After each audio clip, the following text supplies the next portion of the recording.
All right, guys, welcome back. The amp of the week is an Alpine. This is the first time I've done an Alpine on the channel. I've started to pick one up several times, just never have. But before we get to that, I made a post about this on YouTube. Maybe you saw it, maybe you didn't. But for the second year in a row, we are doing this Jeep rally. And they have asked us to conduct the sound portion of it. They call it a sound off. It's going to start on Saturday. I'll tell you the date here in a minute, but right there at 2 o'clock, the sound off competition begins. We'll be there all day signing people up.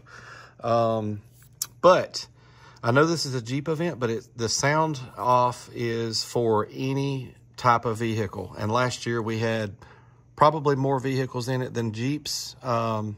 It was close, but I would say I think there was a little bit more non-Jeeps. There was even a motorcycle that got in it. But anyhow, we had a blast. I think last year I only mentioned it once on the channel. I didn't do any filming about it. It's a 3-day event, by the way. But the sound off is only going on Saturday.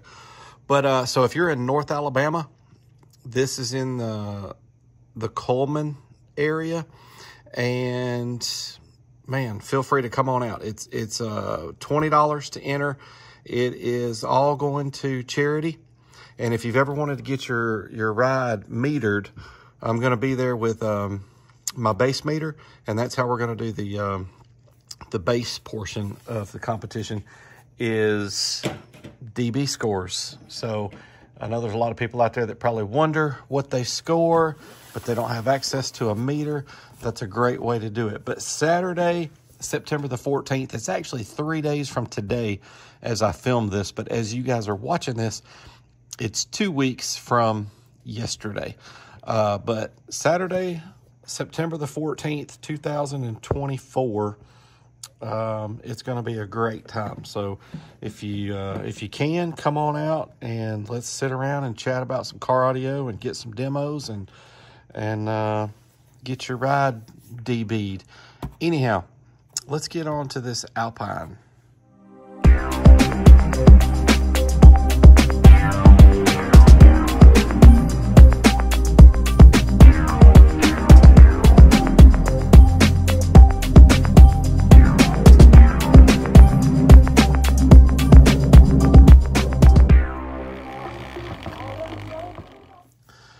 All right, guys, this amp I've started to pick up several times. I also started to pick up the previous model before this one several times. The MRV-M500 is the version before this. I believe that amp was rated 300 at 4 ohms and 500 at 2 ohms, I believe. We'll open this one here in a minute, talk about the specs on it. But they actually have a new one out to this already. It's been out a year or so. It's the S-A60M. That amp is rated to go to 1 ohm. Now, here's what stinks about it. It's still rated for 600 watts at 2 ohms, 600 watts at 1 ohm. Now, the truth is, it's probably going to put out more at 1 ohm, but I wish it would have been something like a, 900 at 1 ohm or something like that would have been pretty awesome. But that amp is another $50, I think, above this one. But, all right, so here we are with the box. You can see there, 330 at 4 ohms, 600 at 2 ohms. So this amp is not rated to go to 1 ohm.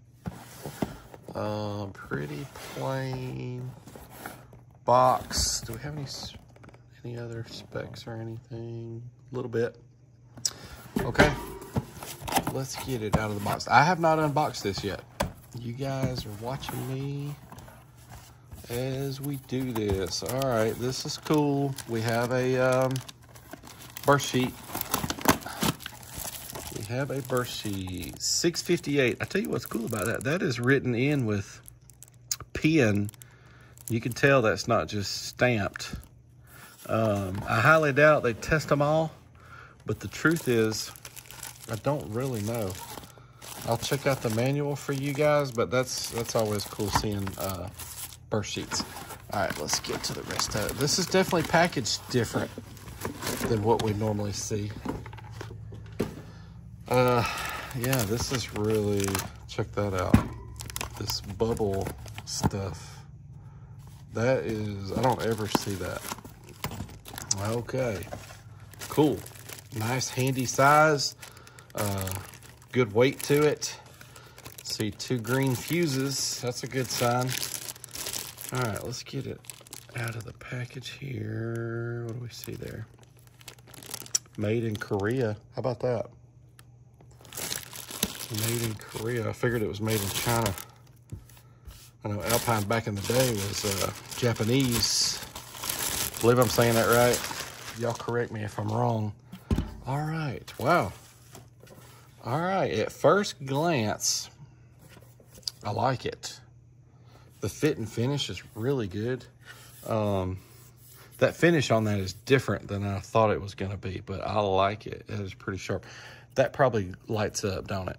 Some of you guys already know these answers. All right, cool. So right here, we get 1 speaker out as far as 1 positive, 1 negative. Those are, look like 8 gauge, 2 30-amp fuses, and 4 gauge over here. Battery, remote looks like 8, ground 4. Boy, this thing is super neat and clean looking. All right, let's look at the other end. All right, input. So you'll switch between high and low depending on how you want to do that. I'm assuming you can, because yeah, it didn't come with any high level inputs. Have to read the manual. You can probably cut your RCAs and run your speaker wires right into your RCAs. And if you did that, you would switch this over to high. But let me check on that, because sometimes it's more related to voltage, regardless of whether you're doing it the way that I just said or not. So let me check into that. Very simple over here. Gain, we do have a low pass and a bass EQ. This is a bass boost. It's 0 to 12. Let me get that a little closer for you guys. Y'all can see look at that low pass going from 50 all the way up to 400. So this amp is made for subwoofers. This is a Class D mono block rated for the lows. So don't buy this for your door speakers. What about the back? We already looked at the back. Okay. All right, cool. Let me get this thing wired up. We'll talk about price and value and things like that as the video goes on. But let's get this thing wired up. All right, guys, here we go. Before we get to the dyno runs, I did thumb through the manual. Really nice manual, by the way. But here's the specs on this amp. You can pause and zoom in or whatever you want to do there, but it's the same rating as on the box, 330 at 4 ohms and 600 at 2. Let's see. There's the other things. Also, I did look up that high-low deal, and it is the normal. Well, golly, I'll have to pull that page back up for you guys. There's a closer look at that berth sheet, 658. That was written in with a pen. So anyhow, but the high-low, it is where you either cut your RCAs. You know, you could cut your wires and just splash right in with your speaker wires, or you can buy one that's made that way to where you're not actually cutting an RCA. But that's what that's for. So let's turn it on. I know I've got it all wired up, but I have not turned it on yet. I promise.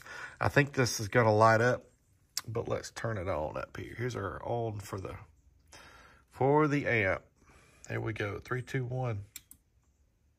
Yep. That's pretty cool. Anything else on it? I don't think there's any other lights on this amp. But guys, as I was hooking this amp up, just noticing how clean it is, the fit and finish. You're definitely getting a little extra quality here on the fit and finish and the owner's manual and things like that. I would imagine that the components and stuff is probably also a step up in quality, but all I can speak on for now is the fit and finish, and it is really nice. Okay, so again, this is a subwoofer amplifier, and so all of our testing will be at 40 hertz. So here we go, rated 330 at 4 ohms. What are we gonna see? Let's unpause the track and roll it up all the way to clipping. 455, nice. Nice, nice, nice. And you know what? We pulled 41.7 amps of current, and I forgot to put this in the right mode, but we did start off with 14.8. I think it probably would have dropped to 14.7. I kind of know my test bench well enough to know that that probably did drop to about 14.7. But right out of the gate, guys, doing really well on that first run. Let's see what it does dynamic at 4 ohms. All right, dynamic at 4. What's it gonna do? 52. All right, 454. Cool. Some pretty good power there right out of the gate with it. Let's move on to 2 ohms. I'll be sure to have that in the right mode this time. Let's move on to 2 ohms. 2 ohms rated 600. We're starting off at 14.8. We're going to capture what that drops to, and we are going to capture the current. I always show that, if you wonder why, just to show you that the current is low. So let's say if I was to get over here after the run and it showed that we pulled, 100 amps of current, you would know that it did definitely just do that, because beforehand you saw that it was, low. Like right now it's at 2.2 at idle. Okay, let's roll it up. Are we gonna see 600? 40 hertz. 664. The voltage did not drop, so 14.8, 75.7 amps of current. Wow, what did the burst sheet show? It was 660 something, right? Let's do dynamic. All right, 658 was that burst sheet, by the way, but that was a different test. That was that was not the exact type of test that we did. All right, 2 ohms, dynamic. What's it gonna do? Nice. Oh, whoa, okay. Got some headroom in it. 834. I saw the voltage flashing to 14.7. That's what it did on that 2 ohm uncertified run as well. If it goes to 14.6, it will start flashing that number and it'll hold it. The reason I started doing it, I dropped it down to 14.6 instead of 14.8, is because sometimes if it would just toggle while sitting here talking to you guys, it would drop 0.1 and just start flashing and holding that, because I don't know. So I needed to go down another 1/10 to stop it from doing that. But guys, what a cool little amp. It's some decent power, but this amp is pricey. We still got to get to that. You're paying a premium for this amp. Yeah, let's put this on 2 of those subwoofers. I want to hear it. What do y'all think? Yeah, let's do that. All right, guys, we're over here at the subs. We're going to listen to a single SCAR 12 up there on the top right. Because keep in mind, this is a 2 ohm amplifier, and these are all dual 4 subs, so they're each 2 ohms a piece. So we can only play one of them. All right, let's listen to it.